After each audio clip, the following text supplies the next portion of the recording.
GST reform மேஜராக ஒரு step எடுத்த பிறகு நாடு முழுவதும் செப்டம்பர் 22லேருந்து ஆரம்பிச்சு தீபாவளிக்கு அப்புறம் கூட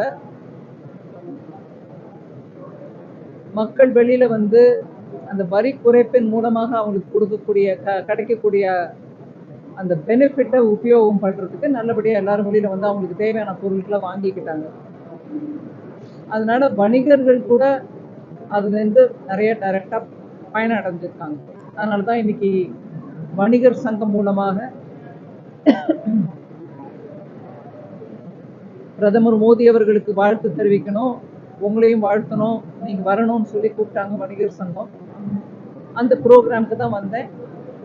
ஆனால் காலையில் பார்ட்டி கோர் கமிட்டி இந்த ஏரியாவை சேர்ந்தவங்க மெம்பர்ஸ் எல்லாரும் இருந்தாங்க.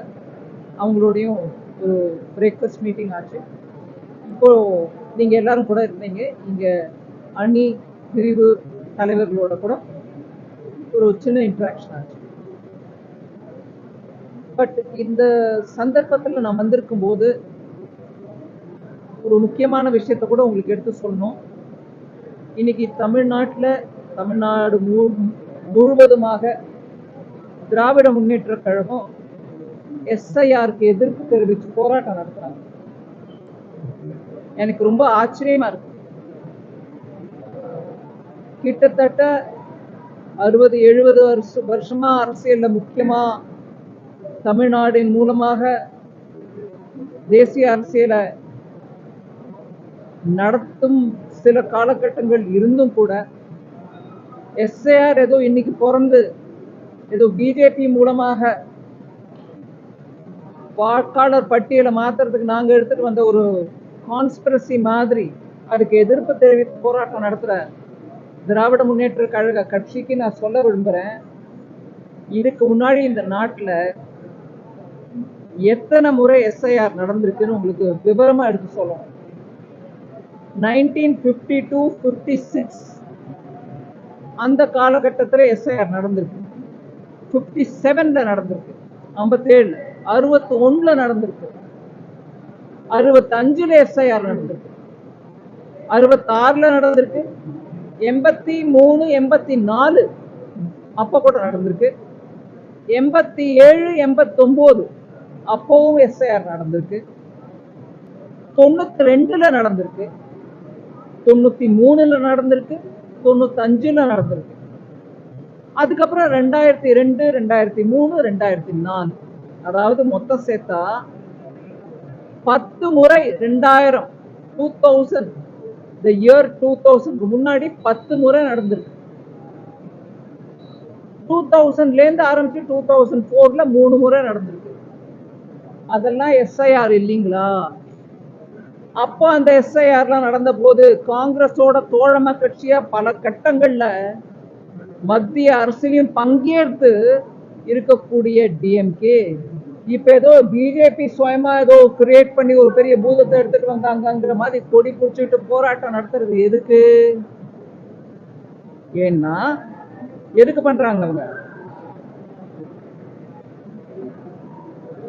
நான் கொஞ்சம் நேற்றுக்கோ முந்தின நாளோ அதுக்கு முன்னாடி ஞாயிற்றுக்கிழமை பேசியிருக்காருன்னு நினைக்கிறேன் முதலமைச்சர், மாண்புமிகு முதலமைச்சர் திரு ஸ்டாலின் அவர்கள் ஒரு வீடியோ மெசேஜோ ஏதோ கொடுத்துட்டார். இந்த மக்களுடைய ஓட்டு உரிமையை பறிக்கிறதுக்கான முயற்சி தான் இந்த எஸ்ஐஆர். நம்மளுடைய ஓட்டு உரிமையை பாதுகாக்க வேண்டும். இந்த எஸ்ஐஆர்ங்கிறது ஒரு சூழ்ச்சி, இதில் நம்ம அமுத்துக்க கூடாது அப்படின்னு நான் இங்கிலீஷ்ல இருக்கிறத தமிழ்ல சொல்றேன் உங்களுக்கு. அவரோட எக்ஸாக்ட் வார்த்தை என்னையோ எனக்கு தெரியாது, பட் அவரோட வீடியோவோட சாராம்சம் இதுதான். ஸோ நீங்க பாத்தீங்கன்னா எடுத்து விளக்கம் சொல்லும் போது கூட அவங்களுக்கு என்ன சொல்றோன்றது புரியாம பேசுறாங்கன்றது இன்னொரு உதாரணம் கொடுக்குறேன். டெபுட்டி சீஃப் மினிஸ்டரா இருக்கக்கூடிய மாண்புமிகு முதலமைச்சருடைய மகன் பேசுறாரு, எஸ்ஐஆர்ன்றதை என்னன்னு அவருக்கு தெரியல. மன்னிச்சுக்காங்க, நான் தப்பா சொல்றேன். அவர் என்ன சொன்னாரு? ஸ்பெஷல் இன்டென்சிவ் ரிவிஷன் சொல்லலைங்க, ஸ்பெஷல் இன்டென்சிவ் ரெஸ்ட்ரிக்ஷன் அப்படிங்கிறார். ரிவிஷனுங்க ஓட் லிஸ்ட் ரிவைஸ் பண்றது ஒவ்வொரு தேர்தலுக்கு முன்னாடியும் அதை மாத்துவாங்க. இறந்தவங்க பேரை எடுத்துருவாங்க, ஊரை விட்டு வெளியூருக்கு வெளி போனவங்க அவங்க பேரை எடுத்துருவாங்க, இல்ல வேற ஊர்ல இருந்து வந்தீங்க ஒரு 10 வருஷமா இருக்கும் ஆனா எங்க பேரே இல்லைங்க ஓட் லிஸ்ட்ங்கிறவங்க பேரை ஆட் பண்ணுவாங்க. இப்படியாக ஒவ்வொரு தேர்தலுக்கும் முன்னாக எலெக்ஷன் கமிஷன் ஒவ்வொரு தேர்தலுக்கும் முன்னாடி நடத்த வேண்டிய இன்னவே சொல்லணும்னா கட்டாயம் இருக்கு. அந்த நம்மளுடைய கான்ஸ்டிடியூஷன்ல இருக்கக்கூடிய ப்ரொவிஷன்ஸ் நான் கான்ஸ்டிடியூஷனல் நம்பரோட கோட் பண்ணி உங்களுக்கு சொல்றேன். இது ஒவ்வொரு முறையும் ரிவிஷன் கான்ஸ்டிடியூஷன்ல எலெக்ஷன் கமிஷன் செய்ய வேண்டிய கடமை அவங்களுக்கு இருக்குன்றது நம்ம அரசியல் அமைப்பு திட்டத்துல சொல்றாங்க கிளியரா. சோ இது என்னன்னு கூட தெரியாம ரிவிஷன் ரெஸ்ட்ரிக்ஷன் சொல்லக்கூடிய டெபுட்டி சீஃப் மினிஸ்டர் இதை என்னமா புரிஞ்சுக்கிட்டு பேசுறாங்கன்றது எனக்கு புரியல. அதனால அவங்க செய்யற ப்ரொடெஸ்டும் எதுக்கு ப்ரொடெஸ்ட் பண்றாங்க? இறந்தவங்க லிஸ்ட்ல ஒண்ணு வைங்கிறாங்களா, இல்ல ஊரை விட்டு வெளியில போனவங்க பேர் இருக்கட்டும் அதுல நாங்க போய் குத்திக்கிறோங்கிறாங்களா, இல்ல வெளியூர்ல இருந்து வந்தவங்களை இங்க சேர்க்காதீங்க அவங்க தமிழரா இருந்தாலும் அந்த மாவட்டத்தை சேர்ந்தவங்களா இருந்தா கூட எங்களுக்கு வானங்கிறாங்களா? எதுக்குங்க இது ப்ரொடெஸ்ட்? இப்ப வரைக்கும் இருந்த ஒரு 10 முறையோ 13 முறையோ நீங்களும் அப்பவும் இருந்திருக்கீங்கல்ல, அரசியல் அப்பவும் இருந்திருக்கீங்க, தமிழ்நாட்டில் அப்பவும் ஆட்சியில இருந்திருக்கீங்க, சில சமயம் எதிர்கட்சியா இருந்திருக்கீங்க. அப்பெல்லாம் எஸ்ஐஆர் தப்பா தோணலையா? அதனால எனக்கு என்ன தோணுதுன்னா இவங்க ஆட்சி இன்னவே சீர்குலைஞ்சு இருக்கு. தமிழ்நாடு ஆட்சியோட ஃபெயிலியர்ஸ், அவங்க செய்ய முடியாத நல்ல காரியங்களை மறைக்கவும் அதே மாதிரி மக்கள் அனுபவிக்கிற கஷ்டங்களை நிராகரிக்கவும் ஒரு மடை திருப்பதற்கான ஒரு முயற்சி இதுதான். எஸ்ஐஆர் எங்களுக்கு கிடைச்சிருச்சு, இப்ப அதுக்கு கொடி காட்டுவோம், வானானுவோம், எஸ்ஐஆர் தப்புன்னுவோம், அது மோடி அரசு எடுத்துட்டு வந்ததுன்னு சொல்லுவோம். மக்களை ஏமாத்த பாக்குறாங்க, மக்கள் ஏமாறுறது இல்லைங்க. இது டிஎம்கேயோட டிப்பிக்கல் ஸ்ட்ராட்டஜி. அதோட இல்லாம நீங்க பாருங்க, முதல்ல என்ன சொன்னாங்க, இவிஎம் சரியா இல்லாததுனாலதான் கட்சிகள் தோற்கின்றன. அது அந்த ராகுல் காந்தி அவர்களுடைய அதே வழி. இவிஎம்ல தான் குறை இருக்கு, அதனாலதான் நாங்க ஜெயிக்கல. கர்நாடகால ஜெயிச்சாங்க, ஹிமாச்சல் பிரதேஷ்ல ஜெயிச்சாங்க, அப்போ இவிஎம்ல குறை இல்லை. ஏன் டிஎம்கே இங்க ஜெயிச்சிச்சு, அப்போ இவிஎம்ல குறை இல்லை. ஆனா எதிர்கட்சியோ பிஜேபியோ ஜெயிச்சுட்டா அது இவிஎம்ல குறை. இப்ப அந்த வாக்கு செல்லுபடியாது. அதனால அதுல இருந்து மூவ் ஆயிட்டு அடுத்தது என்ன சொன்னாங்க, நீங்க ஈடிய அரசியல் ரீதியா உபயோகிக்கிறீங்க, எதிர்கட்சியை எப்ப பாரு கொஸ்டின் பண்றீங்க, சர்வே பண்றீங்க, சர்ச் பண்றீங்க, அரெஸ்ட் பண்றீங்க, கோர்ட்டுக்கு இழுக்கிறீங்க அப்படின்னாங்க. அதையுமே கோர்ட், சுப்ரீம் கோர்ட் மூலமா திருப்பி சொல்றாங்க, இல்லைங்க கேஸ் இருக்கு, வந்திருக்குது. FATFன்னு இன்டர்நேஷனல் ஆர்கனைசேஷன் இருக்கு, ஃபண்டிங் ஃபார் டெரருக்கு எகென்ஸ்ட் பாடி, அது financial action against terror funding. அவங்க சொல்றாங்க இடி ஆக்ஷன் எடுத்ததுனாலதான் நிறைய இந்த மாதிரி ஃப்ராட் பண்ணவங்களோட சொத்தை அபகரிச்சு லாஃபுல்லி எடுத்துக்கிட்டு அதை ஏலத்துல விட்டு அதுல இருந்து வரக்கூடிய பணம் பேங்குக்கு எங்க கடன் வாங்கி அவங்களை ஏமாத்தினாங்களோ அந்த பேங்குகளுக்கு திருப்பி போய் சேர்க்கப்பட்டது. ரெஸ்டிடியூஷன் அது நடக்குதுன்றத உலக அளவுல இன்னைக்கு ஃபேஸ் பண்றாங்க. இந்த மாதிரி ஆக்ஷன் எடுத்ததுனாலதான் அது நடக்குது. அதெல்லாம் மறைக்கிறதுக்கு இடி ஆக்ஷன் நாங்க, சிபிஐ நாங்க, இன்கம் டாக்ஸ் வருது நாங்க. ஒரு இடத்துல கூட இன்கம் டாக்ஸ் கேஸ் தப்பாகல. கோடி கோடியா வச்சிருந்த பணமும் தங்கமும் இன்னும் இல்லாத சொத்தும் என்ன வழியில வருது. அதனால அதை கண்டா பிடிக்கல. சரி, இதெல்லாம் சொன்னாங்க, அதுவும் ஆயிடுச்சு. இப்ப அதனால அடுத்த ஸ்டேஜ் எஸ்ஐஆரே தப்பு, இங்க வரக்கூடாது, செய்யக்கூடாது. தேசத்துல 13 தரம் நடந்திருக்கு. அந்த எஸ்ஐஆரை பத்தி அப்போ ஒன்னும் சொல்லல, இப்ப சடனா வராங்க. அதான் வரப்போறிய தேர்தல்ல தோல்வி நிச்சயம். அதனால இப்போல இருந்து அங்க ராகுல் காந்தி ஹரியானால போய் சொல்றாரு, பீகார்ல எலெக்ஷன், ஆனா இவர் ராகுல் காந்தி ஹரியானாவுக்கு போறாரு, அங்க போய் சொல்றாரு இல்ல இவ்வளவு ஓட் சோரி நடந்திருக்கு. ஓட் சோரி நடந்துச்சுன்னா நான் ஒரு உதாரணத்துக்கு எடுத்து கேட்கிறேன் ஒரு கேள்வி.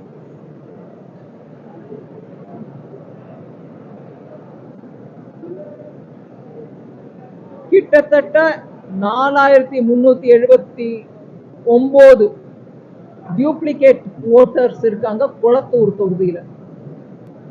அதாவது ஒரே பேர்,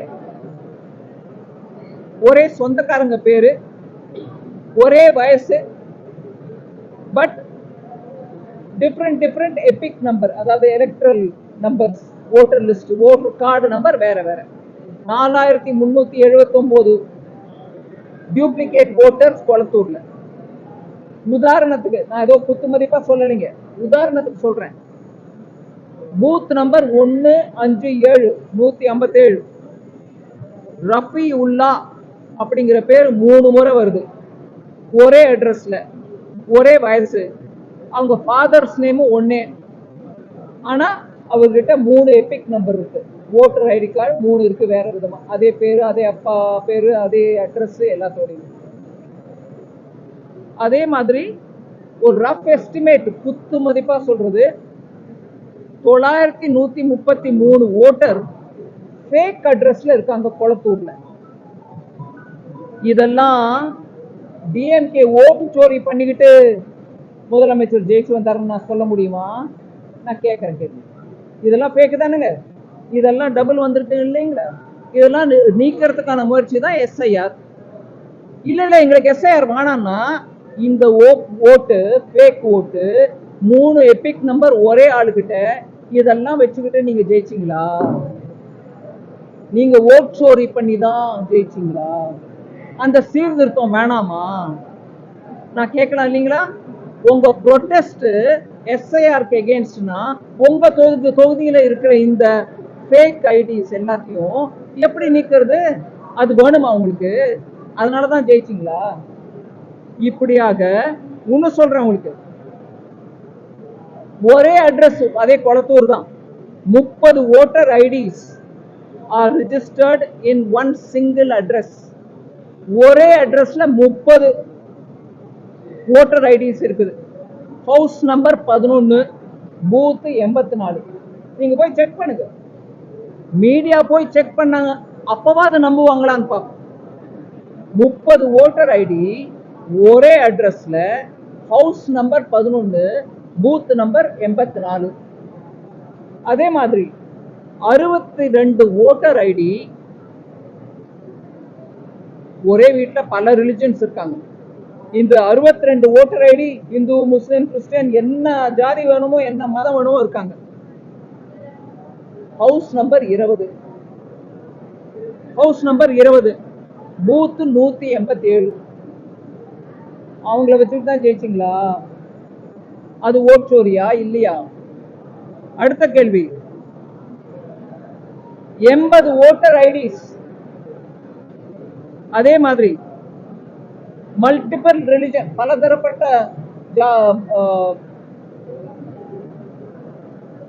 மதங்கள். House number 10, booth 140. அங்கேயும் 80 ஓட்டர் ஐடிஸ் அந்த ஒரு அட்ரஸ்ல, ஒரு வீட்டுல இருக்குது. அவங்க ஒவ்வொரு ஜாதி, ஒவ்வொரு மதம்.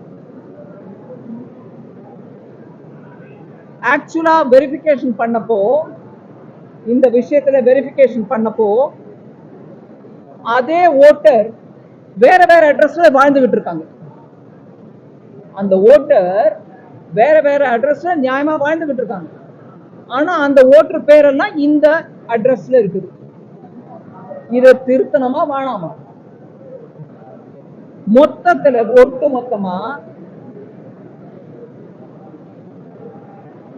5964 மிக்ஸ்டு ஹவுஸ் ஹோல்ட்ஸ், அதாவது ஓட்டர்கள் கொளத்தூர்ல இருக்காங்க. ஆக்சுவலா அவங்க ஒருத்தருக்கு ஒருத்தர் சம்பந்தமே இல்லை. அவங்க எல்லாரையும் குப்பையில அள்ளி போடுற மாதிரி அள்ளி போட்டு அந்த ஒரு அட்ரஸ்ல போட்டிருக்காங்க. சோ இப்படியாக மிக்ஸ் பண்ணப்பட்ட அந்த ஒரு தொகுதியை நான் எடுத்துட்டு சொல்றேன். இவ்வளவு அனாமலிஸ் இருக்கு, இவ்வளவு டூப்ளிகேஷன் இருக்கு, இவ்வளவு நம்மளுக்கே புரியுது ஏதோ கட்பட், ஹிந்தியில கட்பட்னுவாங்க, இவ்வளவு ஏதோ குளறுபடி இருக்கு அப்படி. இதை சீர்திருத்தம் பண்ணணுமா வேணாமா? சரி, இதே இதை ராகுல் காந்தி போய் மகாராஷ்டிரால சொல்லிட்டே இருக்காரு.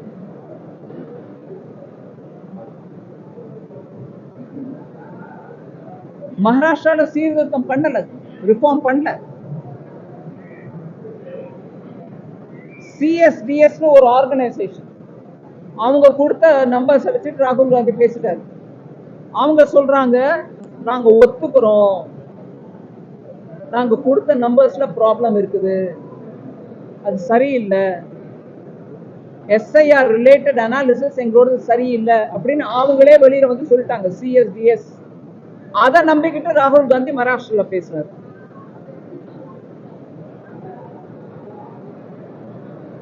அதனால இந்த ஓட்டர் விஷயத்துல நான் உங்களுக்கு சொன்னேன், எலெக்ஷன் பீகார் விஷயம் ஒரு முறை பீகார் விஷயம் சொல்லிட்டேன்.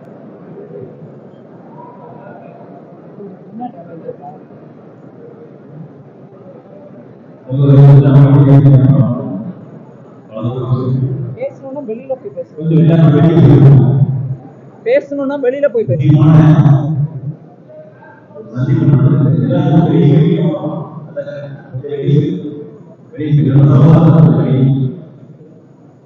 பீகார் விஷயம் உங்களுக்கு சும்மா எடுத்து சொல்றேங்க. Local BLO, booth level agents PLA report பண்ணிருக்காங்க, 22 லட்சம் ஓட்டர்ஸ் இறந்தவங்க, மரணம் அடைந்தவங்க. அவங்க ஓட்டர் லிஸ்ட்ல இன்னும் இருந்துட்டு இருக்காங்க. அதை சீர்திருத்தம் பண்ண பீகார்ல போனா அது தப்பா? அப்ராக்சிமேட்லி 7 லட்சம் எலெக்டர்ஸ், 7 லட்சம் ஓட்டர்ஸ் மோர் தென் ஒன் பிளேஸ்ல ஓட்டரா பதிவு பண்ணிட்டு இருக்காங்க. ஒரு இடத்துல மாத்திரம் இல்லாம இன்னொரு இடத்துல பதிவு பண்ணிருக்காங்க 7 லட்சம் பேர். இது கரெக்ட் பண்றது தப்பா ரைட்டா? உங்க ஓட்டு உரிமையை பறிக்கிறோமா இல்ல யாரோட ஓட்டு உரிமை போகுது? அதே மாதிரி 35 லட்சம் ஓட்டர், பீகார் கணக்கு சொல்றேன், இங்க இல்ல, 35 லட்சம் ஓட்டர் பெர்மனண்டா நாங்க பீகாரை விட்டு வெளியில போயிட்டோம் அப்படிங்கிறாங்க. ஆனா அவங்க பேர் லிஸ்ட்ல இருந்துட்டு இருக்கிறது ரைட்டா, இருக்கிறது தப்பா? அதே மாதிரி இதெல்லாம் சீர்திருத்தம் பண்ணா பீகார் ஓட்டர் லிஸ்ட்ல இருந்து கிட்டத்தட்ட 64 லட்சம் பேரு நீக்கப்பட வேண்டிய, லாஃபுல்லி நீக்கப்பட வேண்டிய நிர்பந்தம் இருக்குது. சட்ட பிரகாரம் இவங்க அந்த லிஸ்ட்ல இருக்கக்கூடாது. 64 லட்சம் பேர் அதை நீக்க முயற்சிக்குது எலெக்ஷன் கமிஷன். இது நம்ம புரிஞ்சுக்கணும். இப்போ 2வது phase all over India, Bihar ஆயிடுச்சு, ஆல் ஓவர் இந்தியா பண்ண போறோம் எலெக்ஷன் கமிஷன் மூலம். அவங்க என்ன பண்றாங்க, 9 ஸ்டேட்ஸ்லயும் யூனியன் டெரிட்டரி 3 பண்றாங்க இந்த வாரம். சத்தீஸ்கர், கோவா, குஜராத், கேரளா, மத்திய பிரதேஷ், ராஜஸ்தான், உத்தரப்பிரதேஷ், வெஸ்ட் பெங்கால். 3 union territory, Andaman Nicobar, Lakshadweep, Puducherry. இது 321 டிஸ்ட்ரிக்ட்ல கவர் பண்ணும். 1843 அசம்பிளி கான்ஸ்டிடுவன்சிஸ் இது நடக்க போகுது. ஸோ இதோட டைமென்ஷன் நம்ம புரிஞ்சுக்கணும். ஒரு முறை உங்களுக்கு சட்ட ரீதியா எந்த ரைட் எலெக்ஷன் கமிஷனுக்கு இருக்குன்றத சொல்லிட்டு முடிச்சுடுறேன்.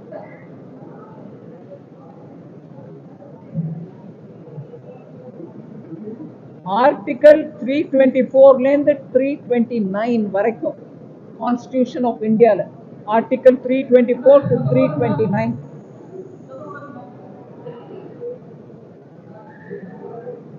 ஓப்பனா எலெக்ஷன் கமிஷனுக்கு அதிகாரம் கொடுக்குது. It empowers the election commission. Electoral Rolle's prepare பண்றதுக்கான கடமை எலெக்ஷன் கமிஷனுக்கு இருக்குன்றது அந்த ஆர்டிகல் சொல்லுது.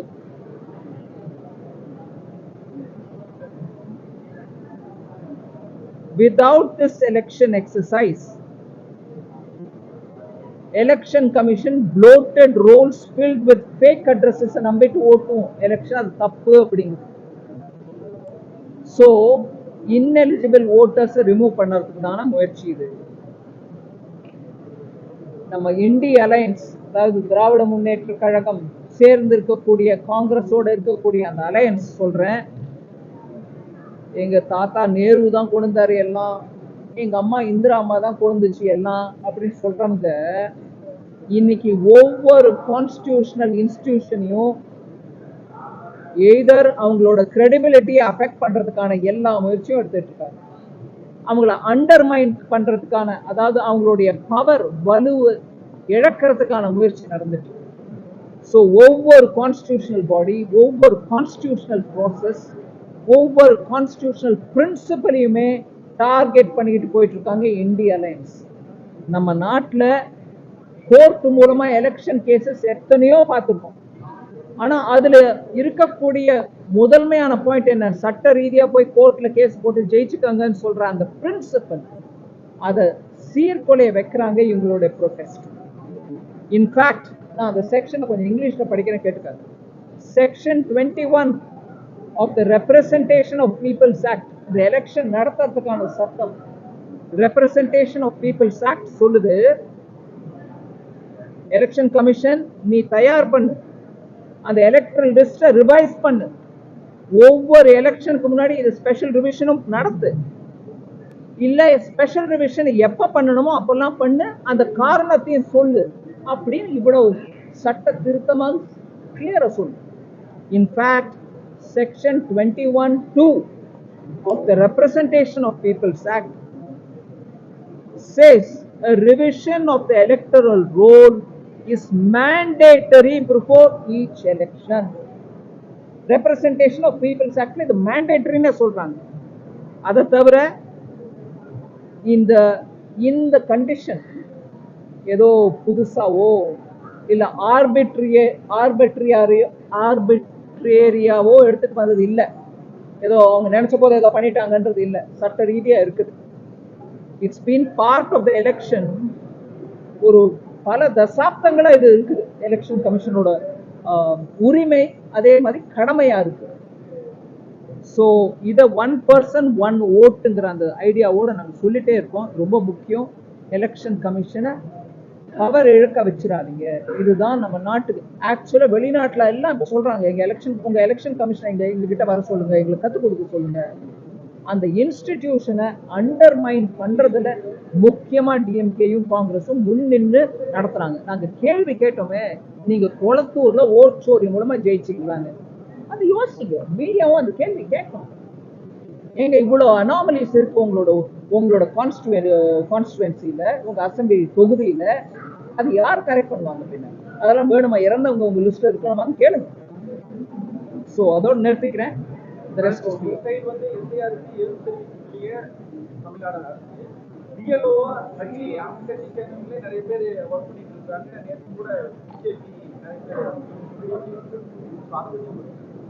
நான் சொல்றதுக்கு ஏதுவா தானே இருக்குது.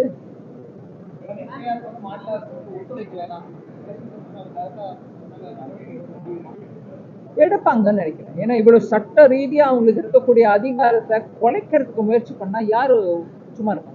சட்ட ரீதியா ஆக்ஷன் எடுப்பாங்க. 2024 இது நடக்கல, 2019 நடக்கல, இதுக்கு முன்னாடி 2014 ஆனா இப்போ நடக்கிறது தான்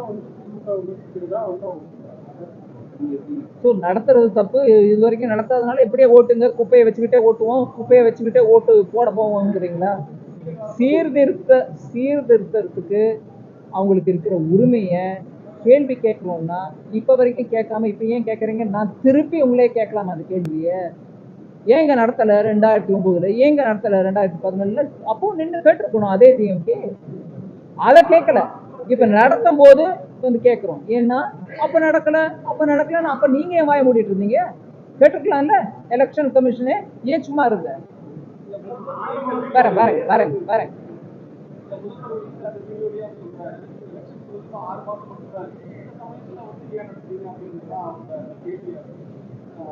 ஏன் பாவம் ஒரு வருஷத்துக்கு முன்னாடியே டிஎம்கே எலெக்ஷன் கமிஷனே எஸ்ஐஆர் இங்க தமிழ்நாட்டில் பண்ணு ஒரு வருஷத்துக்கு முன்னாடியே அப்படின்னு கேட்கல? சொல்லுங்க. Yes ma'am.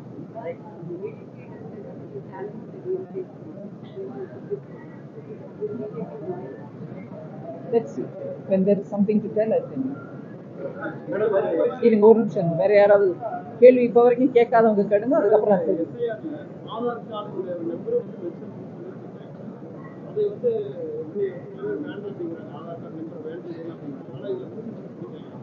சரி, அதுல என்ன தப்பு இருக்கு? இல்ல மேடம், அது ஆல்ரெடி வந்து ஒரு 1 இயர் முன்னாடியே ஆதார் கார்டு எல்லாத்தையும் நம்ம எனக்கு இல்லையா, ஆதார் கார்டு எல்லாத்தையும் வந்து அப்ப ஒற்றை போய் எனக்கு நிறைய பண்ணலாம், நிறைய பண்ணலாம்.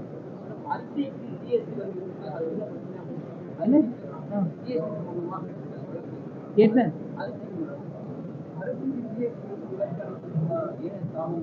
அரிசியில ஜிஎஸ்டி இல்லைங்க, யார் சொல்றா இருக்குன்னு?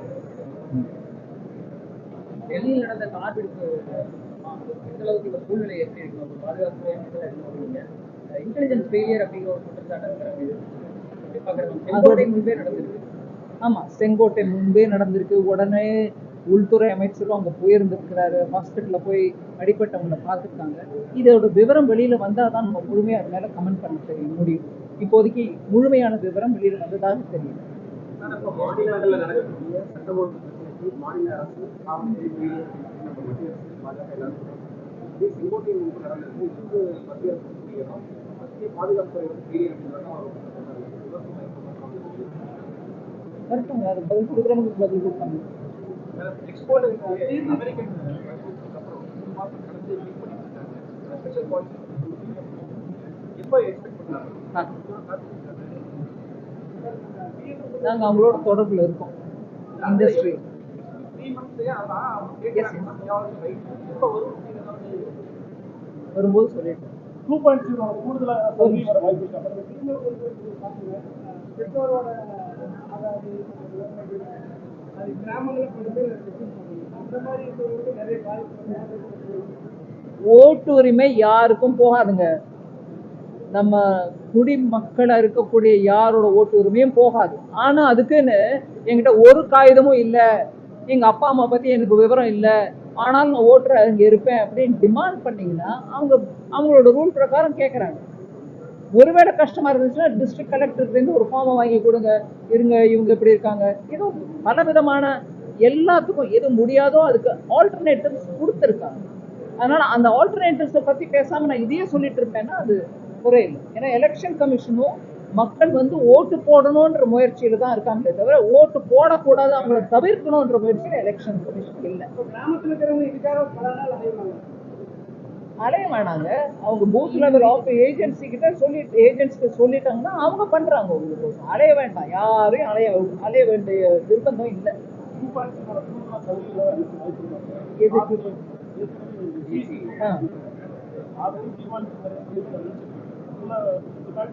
தொழில் கூடுதலா ஒரு டிமாண்டும் இல்லைங்க. தொழில் ஈஸியா நடத்துறதுக்கான ஈஸ் ஆஃப் டூயிங் பிசினஸ் சொல்றாங்க. குறைச்ச ஃபார்ம், அந்த ஃபார்ம்ல சிம்பிள் என்ட்ரி போடுங்க. அதே மாதிரி பணம் முடங்கி போயிருக்கு, எங்களுக்கு இன்புட் ரிட்டர்ன்ஸ் வர மாட்டேங்குது, அதெல்லாம் கூட அட்ரஸ் பண்ணிருக்கோம். அக்டோபர் 1ஆம் தேதியிலேருந்து உங்களுக்கு வர வேண்டிய இன்புட் ரிட்டர்ன்ஸ் ரீஃபண்ட் 90% ஆட்டோமேட்டிக்கா உங்களுக்கு வந்துருக்கு. மீதி இருக்கிற 10% எதுக்கு வச்சிருக்காங்கன்னா, ஒருவேளை ஏதாவது கரெக்ஷன் பண்ணணும்னா அந்த கரெக்ஷனை பண்ணிட்டு உங்களுக்கு கொடுக்குறோம். அதனால சிறு குறு தொழில் அவங்க பணத்தை போட்டு நடத்துறவங்க இதுல இந்த ரீஃபண்ட் வராத காரணத்தினால பணம் முடங்கி போயிடுச்சு அப்படின்னு இனிமே சொல்றதுக்கு வாய்ப்பு இல்லை. அந்த அளவுக்கு அதை சிம்பிளிஃபை பண்ணிடுறோம். எல்லாத்துக்கும் வரிய சிஸ்டமேட்டிக்கா குறைச்சிருக்கோம். நான் இந்த விஷயத்தை நான் அடிக்கடி தமிழ்நாட்டில் சொல்லிட்டே இருக்கேன். ஏதோ ஒன்று சொல்லிட்டாங்க, நீங்க அதை பிடிச்சிக்கிறீங்க. நீங்களே உங்களை நான் ரிக்வெஸ்ட் பண்றேன், நீங்களே போய் பாருங்க என்ன வரியில இருக்குது, முன்னாடி எவ்வளவு இருந்துச்சு, ஜிஎஸ்டிக்கு முன்னாடி அது எங்க இருந்துச்சு, அதெல்லாம் பார்த்துட்டு எங்கிட்ட கேள்வி கேளுங்க, நான் உங்களுக்கு பதில் சொல்றேன். திருப்பி கேட்டவங்களே கேட்காதீங்க, வேற யாராவது இருக்கீங்களா? இல்ல, ஓகே. தேர்தல் நெருங்குது, கூட்டணி